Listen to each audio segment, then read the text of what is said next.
बच्चों, आज हम लोग एक महत्वपूर्ण टॉपिक एक रेखीय समीकरण के विषय में विधिवत जानकारी प्राप्त करेंगे, जिससे ऐसे सवालों के प्रति हमारे मन में कोई शंका न रहे।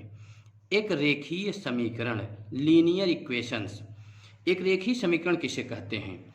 ऐसा समीकरण जिसमें चर की अधिकतम घात एक होती है। चर मीन्स एक्स वाई जेड, कोई भी अक्षर हो वो चर कहा जाता है। तो इसमें कह रहा है ऐसा समीकरण जिसमें चर की अधिकतम घात एक होती है उसे एक रेखीय समीकरण कहते हैं। जैसे देखिए यहाँ x square plus 5x plus 4 equal to 0 और एक दूसरा समीकरण दिया है x प्लस 3 इक्वल टू 5। अब देखिए इसमें कह रहा है चर की अधिकतम घात एक होती है। इसमें देखिए यक्स चर है, चर की अधिकतम घात 2 हो गई, इसलिए इसको हम एक रेखीय समीकरण नहीं कह सकते। इसमें देखिए इसमें चर यक्स है, इसका घात 1 है। एक घात लिखा नहीं जाता, केवल वैसे छोड़ देते हैं। तो इसमें देखिए इसका घात 1 है, इसलिए इसको हम एक रेखीय समीकरण कहेंगे। तो ऐसे समीकरणों को कैसे हम हल करेंगे उनके विषय में देखिए हम लोग विधिवत जानकारी प्राप्त करेंगे। अब देखिए एक तरफ चर वाले समीकरण, इनको देखिए कैसे हल करेंगे हम। जैसे दिया है x प्लस 2 इक्वल टू 6। अब देखिए इसमें आपको करना क्या है, जो ये यक्स ये चर है, देखिए ऐसे समीकरणों में ये जो चर होते हैं उनका मान निकालना होता है। तो हमें केवल जो एक्स वाई जेड या गिनती अक्षर रहेंगे उन्हीं का मान हमें निकालना है, और जो रहते हैं उनको हमें उसमें से समाप्त करना होता है। चाहे जिस विधि से, अभी किस विधि का उपयोग करेंगे देखिए उसको। एक्स प्लस 2 इक्वल टू 6 है। अब देखिए यहाँ एक्स प्लस 2 है, तो इसको 2 को ख़त्म करने के लिए हम यहाँ -2 लगा देंगे। ये +2 था तो यहाँ -2 कर दिए।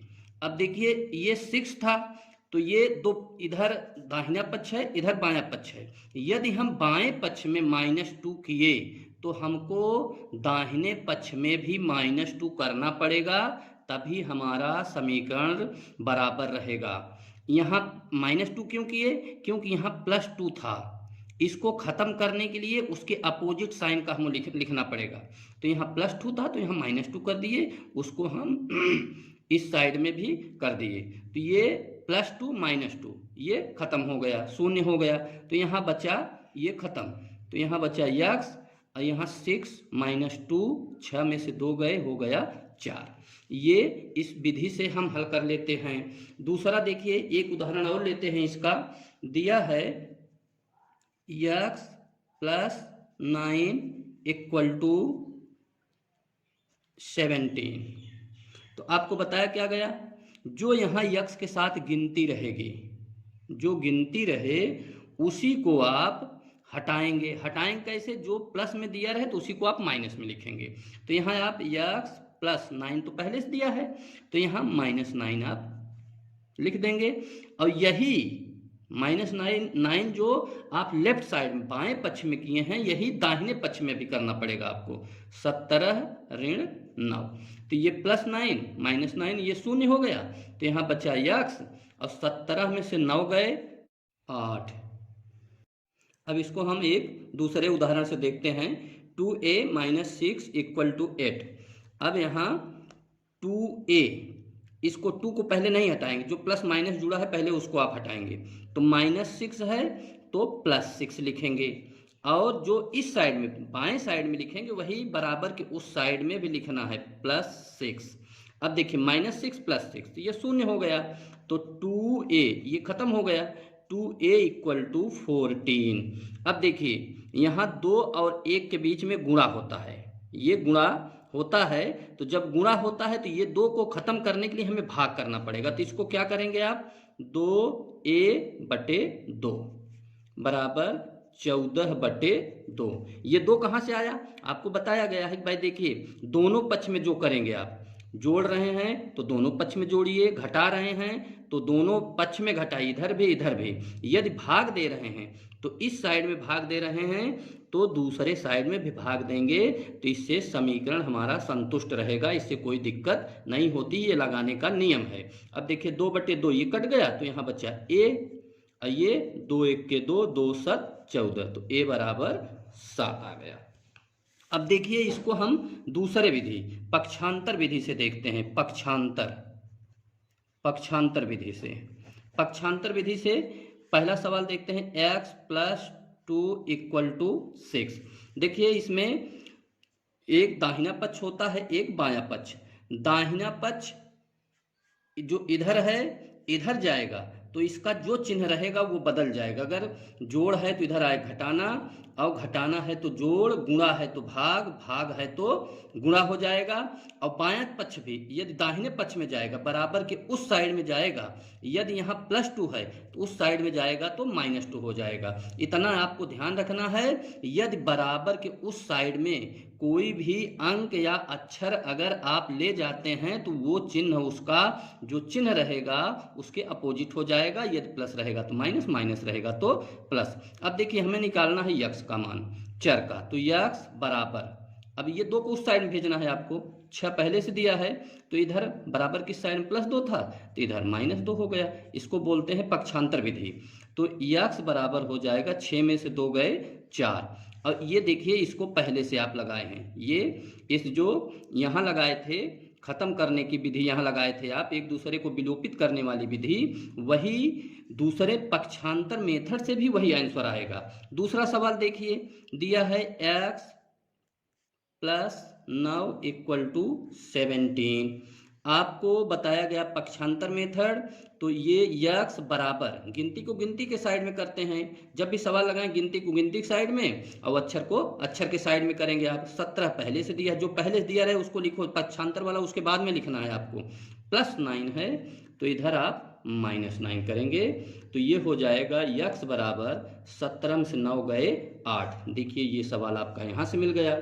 दूसरा देखिए जो तीसरा उदाहरण था उसको देखिए, 2a - 6 = 8। अब देखिए ये -6 है गिनती, तो इसको पहले उधर ले जाओ, इसको नहीं लेंगे पहले क्योंकि ये अक्षर के साथ मिला हुआ है, इसको बाद में लेंगे। पहले जो धन और ऋण के रूप में रहेगा उसको पक्षांतर करते हैं उसका।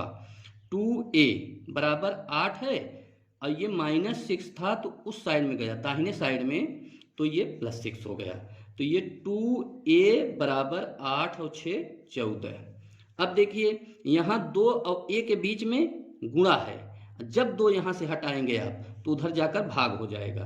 तो a बराबर 14/2, 14/2, तो 2 1 के 2, 2 7 14, तो a बराबर 7। ये देखिए यहाँ ये आया था। अब हम लोग पढ़ेंगे दोनों तरफ चर वाले समीकरण। इसके पहले हम लोग एक तरफ चर वाले समीकरण पढ़ चुके हैं। एक तरफ चाहे बाएं या दाहिने साइड में केवल एक तरफ चर होता था, लेकिन यहाँ दोनों तरफ चर वाले समीकरण पढ़ेंगे जो सेम चर वाले होंगे। चर जो होगा इसमें वो सेम होगा।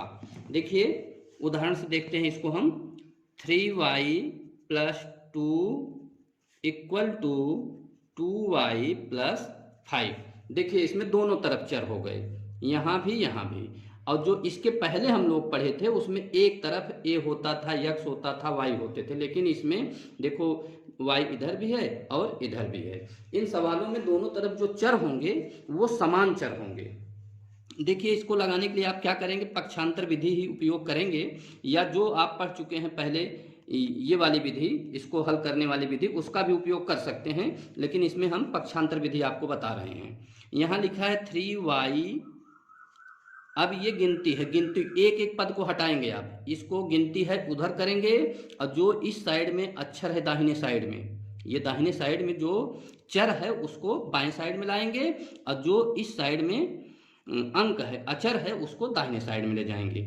3y = जो यहाँ दिया है उसको पहले लिख लो आप ऐसे, +5। अब ये +2 इस साइड में था उधर गया तो ये हो गया -2, ये -2 हो गया। अब अगले स्टेप में आप 3y, अब ये 2y जो इस साइड में था उसको इस साइड में कर लेंगे, 2y, और ये इधर प्लस 5 माइनस 2 हो गया। अब देखिए 3y माइनस 2y, अब ये सजाती हैं, 3y में से 2y घट जाएंगे तो बचेगा 1y, इसको y लिखेंगे, अब 5 में से 2 घट गए तो ये बचेगा 3। तो इस ढंग से इसको हम हल कर लेंगे। एक दूसरा सवाल देखते हैं, इसमें दिया है 3x minus 5 equal to x plus 3। आपको बताया गया कि एक बार में एक ही पद को आप ट्रांसफर कीजिए, एक तरफ से दूसरे तरफ एक ही पद को। यहाँ आप लिखेंगे 3x बराबर, ये -5 है, उस साइड में ले जाना है आपको, तो x प्लस 3 जो इस साइड में रहे उसको पहले लिख लेना है, और ये -5 था तो उधर ले जाएंगे तो ये हो जाएगा +5। अब 3x बराबर x प्लस 3 और 5, 3 और 5 जोड़ेंगे तो 8 हो जाएगा। अब x इस साइड में है, एक चर इस साइड में, तो उसको इधर कर लेंगे आप बाएं साइड में, तो यहाँ प्लस x है तो इधर आएगा -x हो जाएगा। 3x माइनस 1x होता है, लेकिन इसको x ही बोलते हैं, और ये इधर चला गया तो यहाँ प्लस था तो इधर माइनस हो गया, ये बराबर 8। अब 3x में से 1x माइनस हो जाएगा तो बचेगा 2x बराबर 8। और देखिए यहाँ आपको बताया गया है कि ये गुणा के रूप में होते हैं। इन सब सवालों को, जो बेसिक्स बीजगणित थी, उसको हम पहले वीडियो बना चुके हैं, अगर कोई दिक्कत होती है तो आप वहाँ से समझ लीजिएगा। अब यहाँ ये गुणा के रूप में है तो 2 यहाँ से हटाएंगे, क्योंकि ऐसे समीकरण बार बार बताया जा रहा है, केवल हमें चर का मान चाहिए। तो x बराबर लिखेंगे ये 8, और यहाँ 2 और इसके बीच में गुणा था तो इस साइड, जब बराबर कुछ साइड में जाएगा तो भाग हो जाएगा, ये 2 से भाग हो गया, तो x बराबर हो गया 2 1 के 2, 2 चौक 8। अब देखिए ये दोनों तरफ वाले चर थे, दोनों तरफ चर थे, लेकिन सेम चर होना चाहिए, और यहाँ एक तरफ वाले थे।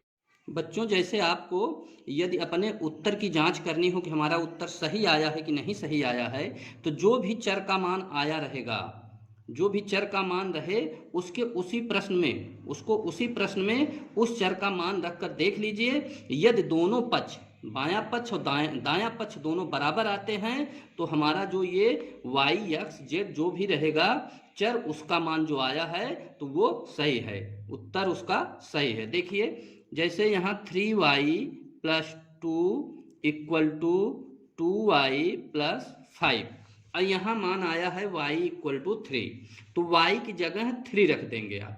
ये जो y का वैल्यू आई है, y का मान आया है, उसको यहाँ प्रश्न में रखिए, तो यहाँ रखेंगे तो हमें मिलेगा 3 गुणते y बराबर 3, तो y की जगह 3 रखो, फिर 2 प्लस 2 बराबर 2, y की जगह y बराबर 3 आया है तो 3 लिख दो यहाँ, फिर ये 5, 3 त्रिका 9 धन 2 बराबर 2 तिहाई 6 धन 5, 9 2 11 बराबर 6 5 11। अब देखिए इस विधि से आप जो भी सवाल दिए रहें, आपका जो चर का मान आए, जो x y z का मान आए, हमारा सवाल सही है कि नहीं सही है, उत्तर हम जो लगाए हैं वो सही है कि नहीं सही है, इसकी जांच करने के लिए आप इस विधि का उपयोग करके अपने उत्तर की जांच कर सकते हैं। अब इसके बाद हम लोग जो वीडियो बनाएंगे उसको जो है इस पे आधारित, अगला वीडियो हमारा इससे संबंधित महत्वपूर्ण प्रश्नों पर होगा।